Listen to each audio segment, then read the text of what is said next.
Good morning, ladies and gentlemen. Welcome back to Gates of Trust. We are on page 189. We are in the middle of a discussion about why reward and punishment, or rather reward in the next world and reward for mitzvahs, is, especially in the next world, is not well documented in the Torah.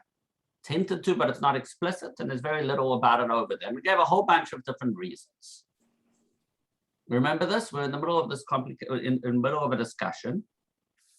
And one of the reasons we said that is because the truth is, and it was very harsh what he said, people found it a little bit offensive even, is that in truth, we're not as righteous as we think we are.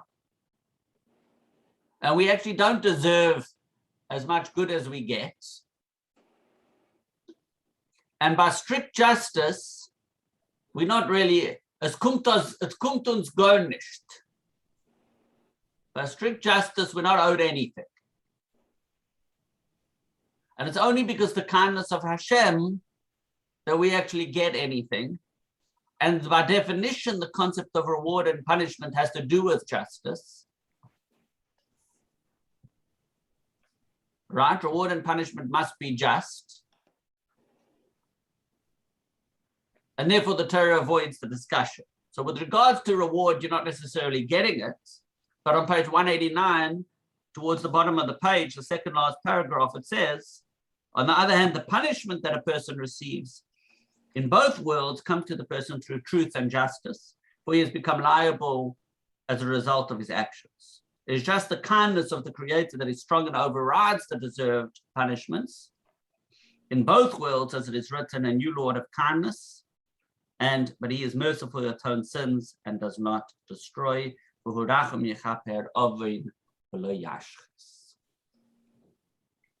Rabbi, I discussed this with my sons this week in the office because part of what we learn is that we have to teach as well. And they had a very interesting point. The word "owe." All right. And the word "owe," somebody owes you something. Oh, good. God owes you something. Okay. And the word "owes" is basically a contractual word. And what my sons asked, which was very interesting, didn't we actually do a contract with God at Mount Sinai? And therefore, maybe he does owe us.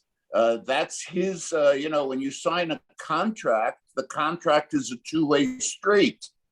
And if the contract with God was na'aseh v'nishma, all right, then if we do, then God does owe us something. So the first question I'm going to have for you, Victor, is without getting into whether or not this is a contractual relationship, without getting into that, because even if it is, okay, even if it is a contractual relationship, can we really say that we always hold up to our side of the deal? Are we actually doing all the things that we have to do? No, but we are entitled. The prosecution rests their case. No, I don't accept that, because when we do good, in other words, if I give tzedakah now, okay, I'm entitled to a reward. Okay, ladies and gentlemen, Victor, you're asking an excellent question. I'm not arguing with you. We spent the whole last session on this topic. I will send you the recording, listen to it again, and we can have the conversation again. Cheers. L'chaim. In other words, I got it. I don't want to spend the next 6 months on this topic. That's fine. That's fine. We'll send you the recording, listen to it again. We're starting to loop. We're looping. No, I just it was very interesting what my children's take on it was. Your children are quite right. I am not going to sit here. The second I find myself in the prosecution, I'm out of the case. You understand? Okay. I don't do prosecution. Got it. You understand? I'm not in that line of work. So you want me to sit over here and explain why nobody deserves anything and that it's all the kindness of Hashem? Sorry, you got the wrong guy. I'm not doing that. I had to do it once because it's in the text. We did it. We read it. I think he's making a very strong point, but I'm not going to spend the rest of I my got life it. Weiter. arguing this point. The Yiddish word is weiter. Weiter. This is not the Okay. part of the book that I'm going to spend the rest of my life. We all have to count our blessings too, and that's a biggie. Well, that's major. Yeah. Major. That we ended. We said that's what Well, we that's said. true. Vatia remembers. That's what we said. And let me ask you a question. You haven't been rewarded for the tzedakah you gave. 100%. You just won your case, Rabbi. No, I don't want to no, win this no. case. Don't you want to? You don't understand. I want to lose this case. Oh, you do. This is a case I want to lose. I turn around, really, I say, Eibishter, you owe the Yidden. You promised us Mashiach, you've got to send us Mashiach. Oh, Okay, that's my position. true. That's my I love position. You promised us Mashiach. We've suffered in Golus for 2,000 years. It's Genug Shayin, it's enough already. We need Mashiach now. You've got to take us out of the stinking Golus and make everything good again. That's my position, okay? That's my position. Now, Rabbeinu Bachya in the 11th century made a very important argument. I could argue it, I'm not doing it anymore. As long as we understand his argument, we can move forward. Yes, If you don't yes, understand yes, his yes, argument, yes. if you don't understand his argument, go back to the tape, listen to the last class, and we can have a discussion about it. But I'm not getting into that business of telling Yidden that they deserve to be punished. It's not my, I'm not in that line of work. It's not my opinion. It's not my, you understand what I'm saying? Clearly. Okay, now be humble, stop being so arrogant, count your blessings. For sure, we should say, but at the end of the day, I'd rather move forward and get, the truth is, let's keep moving, let's keep tracking. Page 190, another reason why there's no mention of the reward in the world to come in the Torah, the reward of the world to come in the Torah. The good deeds of a person can be divided into two categories. One, those that are hidden so that no one other than the Creator can see, such as the duties of the heart and the like. And he writes of Yabacheves Halvaves. Remember, the whole book is called Cheves Halvaves. So there are things that are hidden, the duties of the heart. That's what this whole book is called. It's called Shara B'Tochen, Gate of Trust, but it's from the section called Duties of the Heart. It's from a larger work called Duties of the Heart. The section is called the Gate of Trust.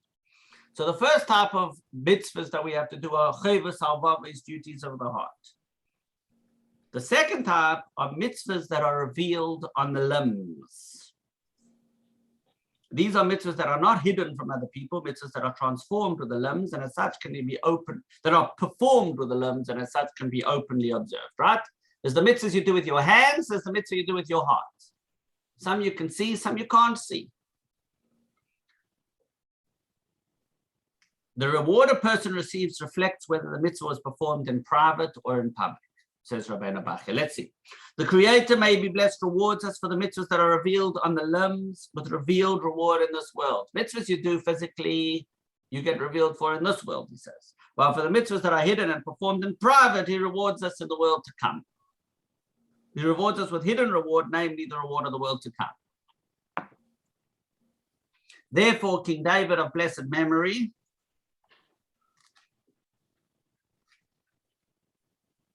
referred to the world to come with a word that teaches us this matter, as he said, how abundant is your goodness that you have hidden for those who fear you. Similarly, the manner in which God's punishment is administered is that sometimes it is revealed and other times it is concealed from us, depending on the nature of the sin, as is the case with the manner in which the reward is administered. The author continues by bringing proof that God grants reward and punishment in this world for the mitzvahs and transgressions that are revealed. The proof for this is that God, may he be exalted, promised his nation that he would compensate service that is visible on the limbs with a reward that is quickly visible in this world.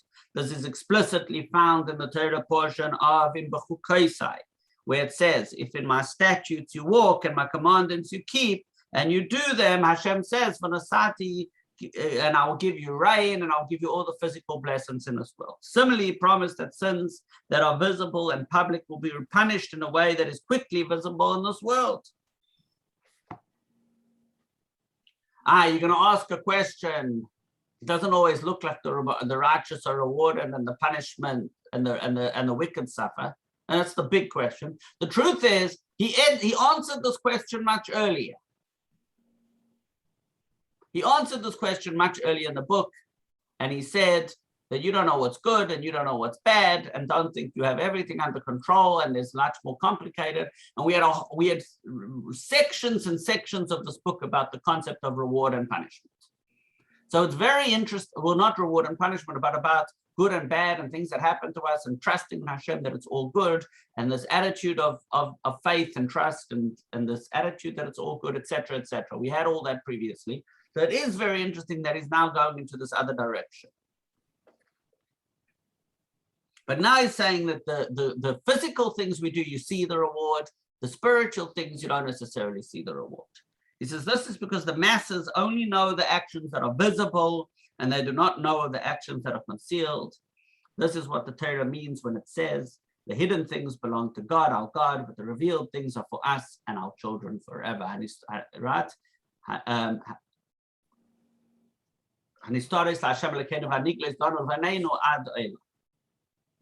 But if the people of the land ignore, this is another quote, but if the people of the land ignore that man when he gives off his offspring to Melech, not to put him to death, I will set my attention upon the man and upon his family. Okay. So when it's about actions, Hashem takes care of actions in this world. But when it's about things of the heart, however, for the person's service of God and the transgressions that are concealed in the heart, reward and punishment will be meted out by the Creator, may be blessed both in this world and in the world to come. It is for this reason that the Torah refrained from explicitly stating the reward of the world to come. Okay. Number 6. This is, let's keep going. Number 6. Another reason why the Torah did not mention the reward of the world to come when it comes to the rewards and punishments that are mentioned in the Torah, the prophet is speaking about the rewards and punishments of this world to the people of this world. However, because Yehoshua, the son of Yehotzadok, was already in the world of the angel said to him, and I will let you walk among those who stand by, for this is the way of instilling hope of reward and fear of punishment that is befitting for both the time and place in which the person who is receiving it can be found. You can now understand this.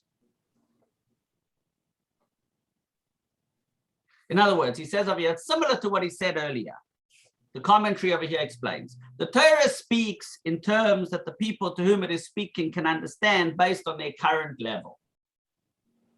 Because the Jews at the time of the giving Torah were in this world and materialistic in nature, the Torah therefore spoke about material rewards and punishment. In Zechariah, the angel was speaking to Joshua, son of Yehotzadok, who was already on a higher spiritual level, which is why he spoke about the rewards of the world to come. This is similar to what we said earlier, that it's so sublime, even if Hashem told us what the reward is, we wouldn't even know what he's talking about.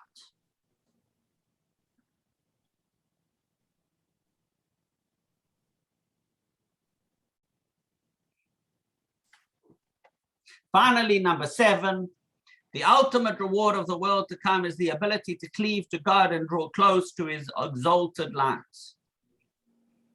As it is written, and your righteousness shall go before you, the glory of the Lord shall gather you in. Similarly, it says, and the wise will shine like the brightness of the sky and to be enlightened with the light of life.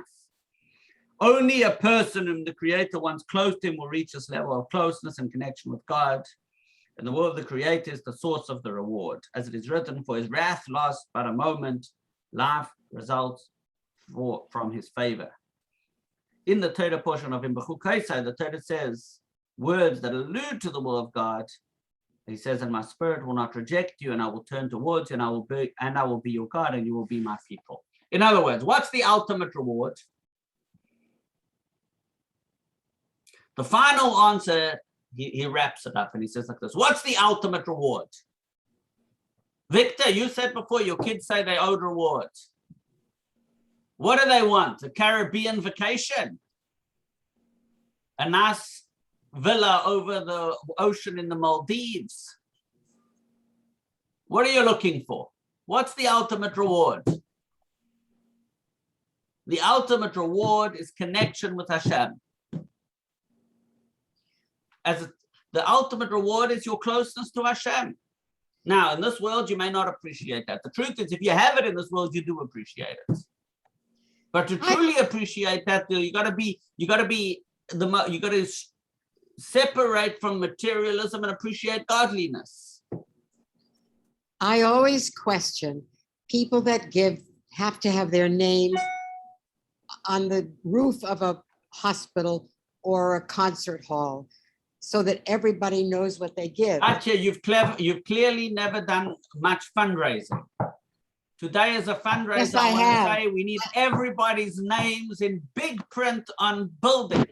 We want you guys to give as much tzedakah as possible. Give more tzedakah.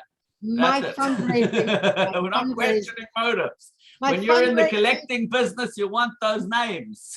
Batya, Fundraising is not done money. I'm going to answer your question. Okay. Many years ago, when I made a gift in memory of my dad, I said I wanted to do it quietly, anonymously. It was for a hospital in Israel. And we were told in no uncertain terms that they want to state our name because that will hopefully get other people to give as well. I absolutely agree and understand that. I do. I want to add one thing. Which I never knew, but I learned. About 7 or 8 years ago, a friend of mine called me up and he told me he was visiting a synagogue somewhere. Okay, he was visiting a synagogue somewhere and he saw the name of one of his ancestors written on the wall. And he said he feels a very special connection every time he goes into that institution because of that. One of the ways we anchor our grandchildren and great-grandchildren to Yiddishkeit. Good point. You don't do it for yourself, you do it for your great-grandchildren. I So never when they had. walk in there, they know we belong here. It's an investment for your great-grandchildren. Now, that being said, Batya, if your point is, there's the old joke that El Al decided they needed to raise funds. So they did a fundraiser and they were saying, we'll raise funds. So somebody said, it will never work. Why not? Because by the time every American Jew is finished putting their plaque all over the plane, it will be so heavy, it won't be able to take off. You're quite right, but yeah, you're quite right. We're not looking for name recognition, and we're not looking for this. And both Victor's answers and my answers, whatever answers we're going to give, your point is right. Your point is 100% true. We got to do things for the right reason. What it's saying over here, which is so important, is that the ultimate reward is mentioned in the Torah. The whole premise was, why does the Torah not say the reward? Right? The question was, why does the Torah not say the reward? Rabbeinu Bachya ends by saying, of course the Torah says the reward. Of course it says the reward. It says, my spirit will not reject you. I will turn towards you. I will be your God and you will be my people. That's the reward. I will be your God. You will be my people. That's the reward. And that's the greatest reward of all. And that is the greatest reward of all. But also we give of ourselves by volunteering. Whenever I sang for something, I helped to raise money. 100%. But what you're saying is 1,000% true, and you have earned Hashem's reward. He will be your God, and you will be his people. 100%. That's important for me to know. Thank you. Huh? Thank you. 100%, more than 100%, 120%. In fact, not only that, God owes you Mashiach now. Remember, that's my position. Because why? Because that's the ultimate. What happens when Mashiach comes? What really happens when Mashiach comes? We get to see how Hashem is our God and we are his people. That's what it's all about. And you are teaching us, and that is also part of a reward. Part of also. You know, it says in Pirkei Avos, schar mitzvah mitzvah. The reward of the mitzvah is the mitzvah itself. That's the reward. And what's the mitzvah? Mitzvah, we know it from Chassidus, is from the language. Mitzvah comes from the word savsa v'chibur, a connection. Mitzvah comes from the word savsa v'chibur, a connection. That the reward is the connection. And you're right, we're all being, the connection that we all get with Hashem and with each other from learning Torah together, this is the reward. Beautiful. Ladies and gentlemen, with that, we conclude our extensive, I was going to say exhaustive, but I'm not going to, our extensive discussion about reward and punishment. Well, not really, because now we go to talk about bitochen, trust in Hashem, through in the prism or in the area of reward and punishment. We're going to keep talking about reward and punishment till the end of the chapter, which is coming up on page 202. You know what I think we can do today? We're going to do something. Can we do it? Do you think we can do it? Let's do it. Let's truck through to page 202 right now, so that next week we start a new chapter. Okay. It's impressive. Good idea? I'm in. Let's do We it. never question you. Let's do it.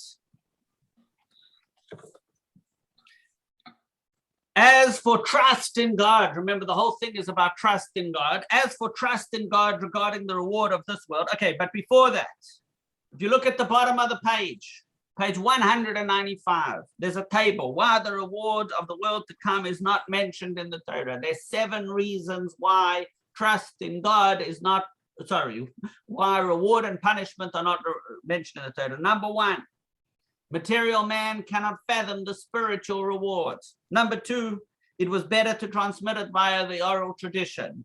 Number 3, the generation that received the Torah was spiritually immature. Which is hard to say, but it's interesting that he says it. Number 4, man on his own cannot earn it. It is a reward from God. Number 5, it is a reward for the inner hidden intentions of man, and therefore it's a hidden reward. Excuse me, ladies and gentlemen, a 30-second call.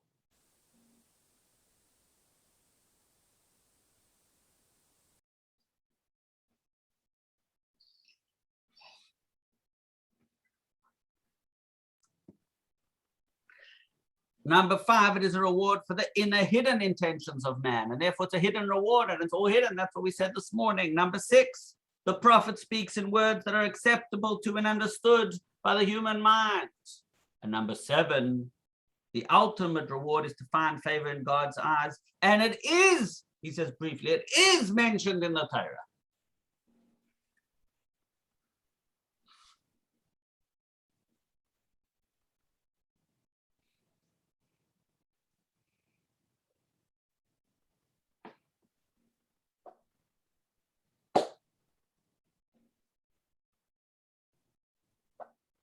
Some of you will remember from one of our Talmud classes, or a vast discussion in the Gemara about whether there's schar in this world or not, whether there's reward in this world or not.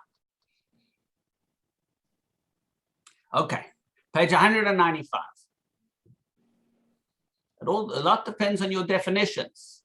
I think that's what he's saying. I think that's really what he's saying. What do you want? What reward are you talking about? What exactly is reward?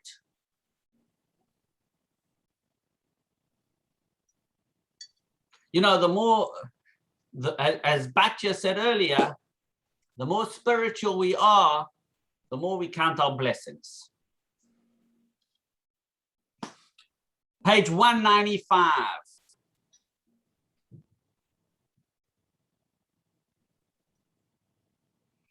As for trust in God regarding the reward of this world and of the world to come, which he has promised the righteous for their divine service, that he will compensate those who deserve it and meet our punishment to those who deserve it. The bitachon is obligatory for every believer in God. His trust in God in this area completes his belief in God. Trust that you will be rewarded for your good, and not chas. And when you do the opposite, chas v'shalom, you get the opposite as well, as it is written. And he believed in the Lord, and he accounted it to him as righteousness. And the verse states, had I not believed in seeing the good of the Lord in the hand of the living. So this is a basic.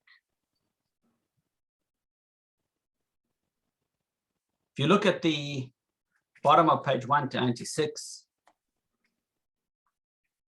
bottom left in the commentary, it says, it's obligatory for every believer in God. A person that believes in God but does not trust that he will reward and punish people for their deeds is not considered a true and complete believer. Indeed, is one of the 13 principles of faith enumerated by Rambam in his commentary to Mishnayos. Again, reward doesn't mean what is reward? Reward is a lot has to do with definitions, as we've said at great length. But absolutely, it's an essential part of trust in Hashem that the righteous will be rewarded and the wicked will, God forbid, get what's coming to them. You know, life is complicated.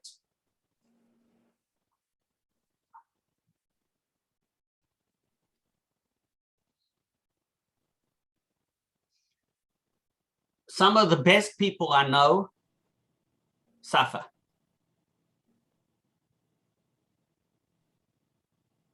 Some of the worst people that I know Have good lives. I don't know if anyone has a good life. Everybody's struggling. That's true. Well, they, I mean, or on the other hand, everybody has a good life. I don't know anyone who's not struggling. well, I mean that they have perhaps more material things. They seem to be getting it right in this world. I don't know anyone who's not struggling. Okay, I know a lot of people, and I don't know anyone who's not struggling. It's true. It is true. But you also see that some of the best people are really struggling. But in some ways, you look at them and you see the richness of their lives. Their connection with Hashem, their faith, their spirituality, their goodness. Rabbi, did you ever read Kushner's book, When Bad Things Happen to Good People? Rabbi Kushner? We're going to save that discussion for a different day. I don't feel like going onto another rant this morning. Had enough rants for this morning.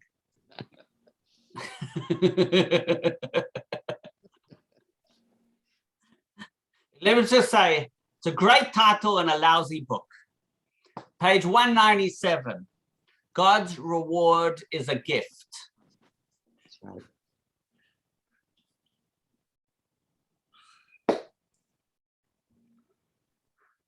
We're having a good day this morning, hey guys? We are. You'd be better off if I stayed home. Huh?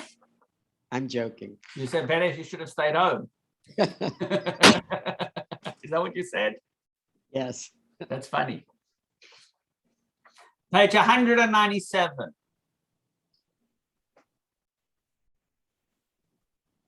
God's reward is a gift.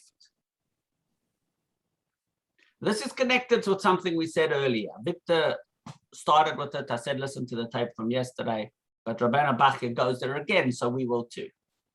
God's reward is a gift. Although belief in God and belief in reward and punishment is a requirement, the person should not assure himself that he will receive reward for his good deeds, nor should he serve God with the intention of receiving reward. Absolutely. It is not proper for a person to rely on his good deeds and to assure himself that he will receive a reward for his deeds in this world and the next. Rather, he should exert himself and make efforts to do good as a way of thanking the Creator for the constant kindness that he bestows upon him. You understand how powerful those words are? The constant kindness that he bestows on him.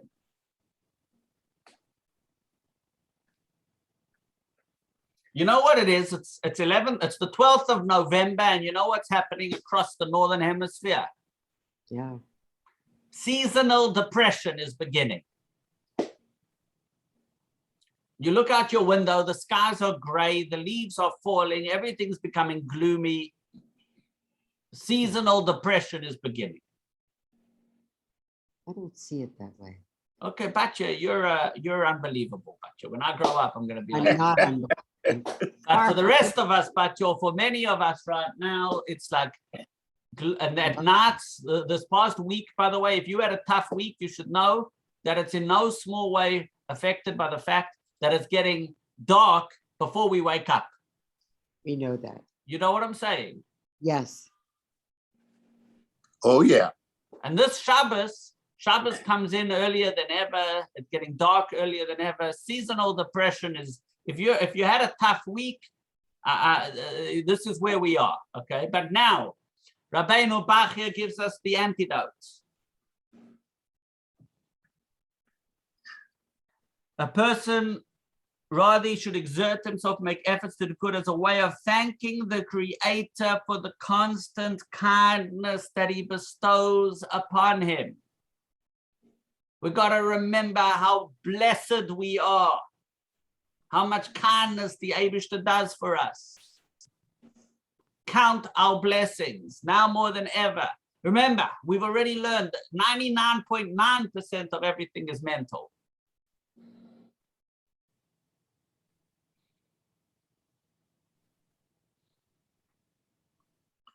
Without bitachon, there's no way to achieve that.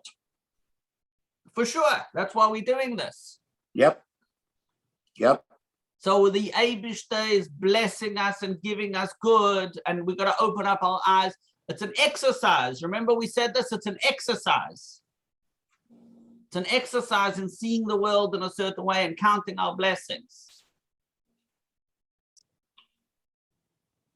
So now more than ever, we have to make those lists of all the good things in our lives. At the top of my list is an 8:30 daily class, almost daily class in Shara B'Tachon, with the best people on earth. With the best people on earth.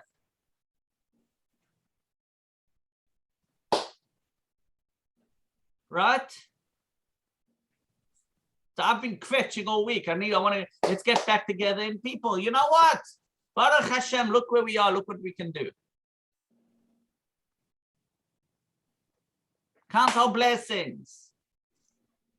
Baruch Hashem.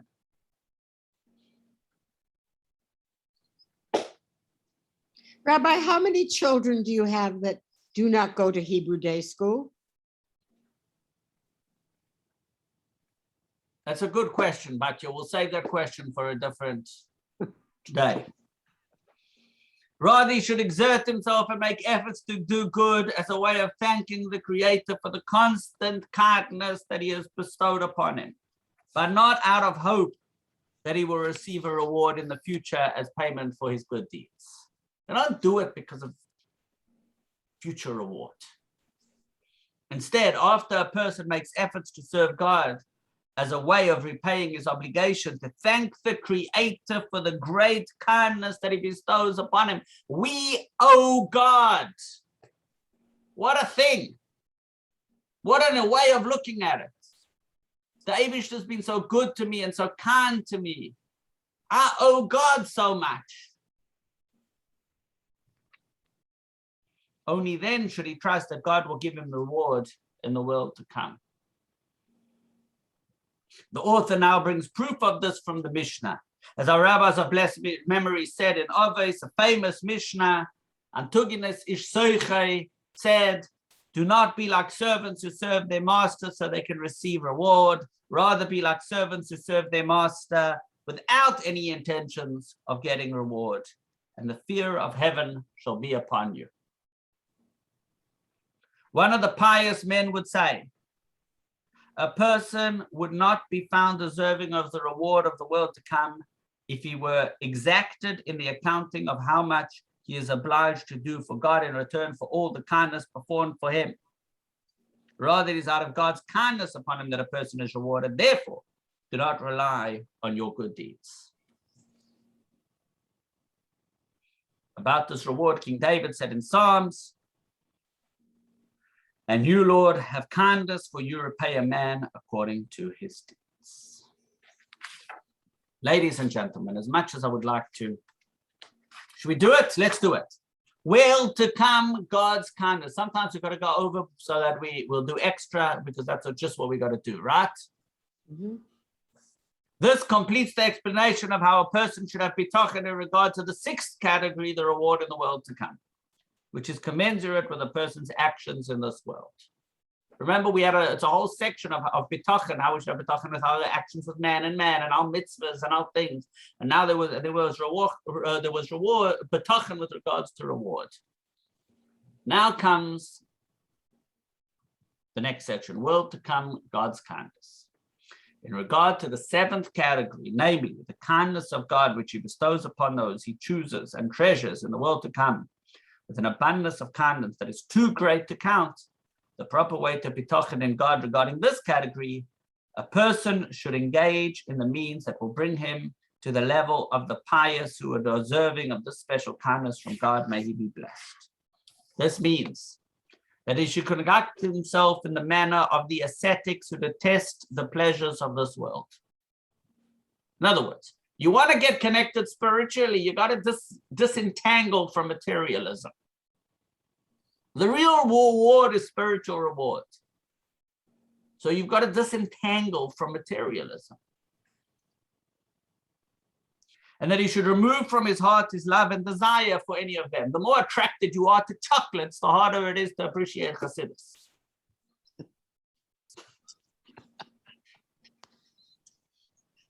He should exchange them for the love of the Creator, may he be blessed.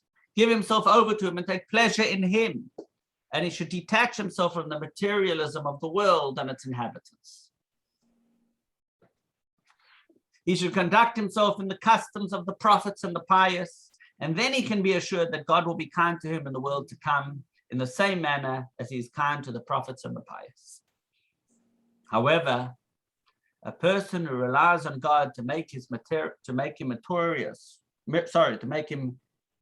meritorious of this kindness in the world to come, without his engaging in good deeds that will serve as the means to deserve it.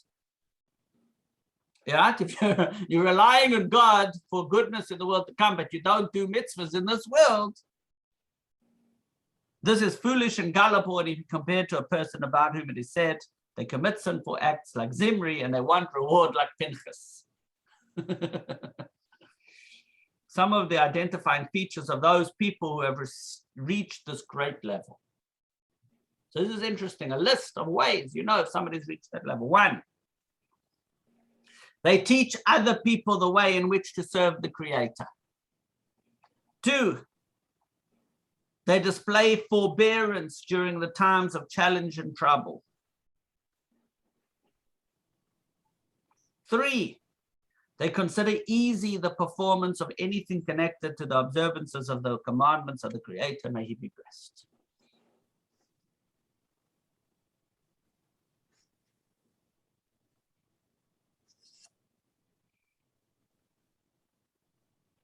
The author now brings examples of righteous people who reach this level. As is well known from the story of God tested Abraham, the binding of Isaac, from the story of Hananiah, Mishael, and Azariah, who were thrown into the fiery furnace, from the story of Daniel in the lion's den, and from the story of the 10 martyrs. These people taught. They didn't complain. And for them, doing mitzvahs was not difficult. It was what they loved. It was what they went for. They never complained. A person who chooses death as a result of his service of God over life, filled with rebellion against him. Somebody would rather die than rebel against God, or as a result of his service of God, chooses poverty over wealth, illness over health, troubles over serenity, and he gives himself over to the judgment of the Creator, willingly and joyfully accepting his decrees, is deserving of the kindness of the Creator upon him and granting him the pleasantness of the world to come. In other words, somebody who chooses spirituality over materialistic short-term gain, that's what it's all about. It's true. It is true. About such a person, the verse it states in Proverbs, that I may cause those who love me to inherit wealth, and I will fill their treasuries. Similarly, it says, no eye had ever seen God besides yours, what is prepared for him who waits for you. And it says in Psalms, how great is your goodness that you have laid away for those who fear you. Summary of chapter 4. In this chapter, we learned about the 7 categories regarding which we must have bitachon. Number 1, matters that pertain to the person himself. Number 2, matters that pertain to finances. Number 3, matters that pertain to relationships. Number 4, commandments that pertain to the person himself. Commandments, mitzvahs for yourself. Number 5, mitzvahs that include others. Number 6, a reward that is commensurate with a person's actions. And number 7, a reward that comes only out of God's kindness. The author elaborated on ways to go about having bitachon in each category. Ladies and gentlemen, thank you very, very much for joining today's class. We are going to now take a break until our next class on Sunday morning. Thank you very much. That concludes chapter 4. Next week, we start chapter 5.